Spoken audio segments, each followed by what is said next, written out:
તો ગુજરાત વિધાનસભામાં આરોગ્ય મંત્રી ઋષિકેશ પટેલે આરોગ્ય વિષયક મહત્વની જાહેરાત કરતા મીડિયાને સંબોધન કર્યું હતું।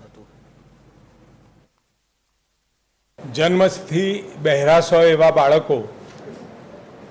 નો જન્મ થતો હતો અને જન્મ થતાની સાથે બહેરાશના એ બાળકોમાં શ્રવણ શક્તિ ન હોવાના કારણે એમની બોલવાની શક્તિ પણ નહોતી આવતી। 2013માં આદરણીય તત્કાલીન મુખ્યમંત્રી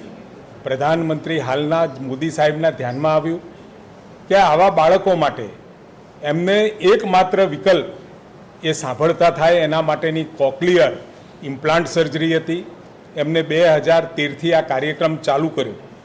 અને આ કાર્યક્રમ દરમિયાન અત્યાર સુધીમાં 3163 જેટલા બાળકોના ઓપરેશન કોક્લિયર ઇમ્પ્લાન્ટના આ યોજના અંતર્ગત કરવામાં આવ્યા। શાળા આરોગ્ય તપાસણીની અંદર 0 થી તે 6 વર્ષ સુધી આ બાળકોમાં આ જો ઓપરેશન કરવામાં આવે, કોક્લિયર ઇમ્પ્લાન્ટ સર્જરી કરવામાં આવે તો વધુમાં વધુ બાળકને ફાયદો થાય અને સાથે 100 જેટલી ઓડિયો સ્પીચ થેરાપી પણ એની સાથે આપવામાં આવે। એનાથી બાળક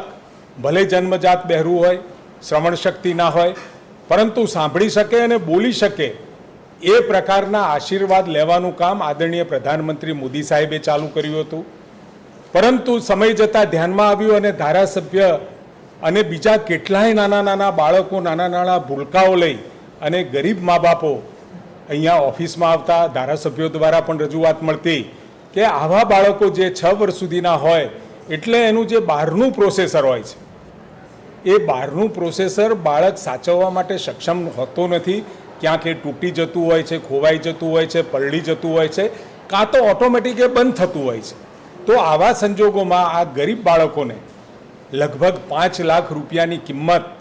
આ પ્રોસેસરની થતી હોય તો આવા બાળકોને કોઈ પણ પ્રકારની તકલીફ પડે નહીં અને બાળક બોલતું થાય, સમજતું થાય, એના માટે આ વખતે આદરણીય મુખ્યમંત્રી ભૂપેન્દ્રભાઈ પટેલ સાહેબે ખૂબ સહાનુભૂતિપૂર્વક નિર્ણય લીધો છે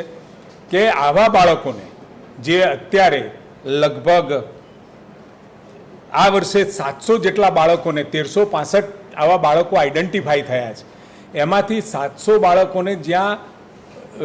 તાત્કાલિક આ પ્રોસેસર બદલવાની જરૂર છે એમના માટે 35 કરોડના ખર્ચે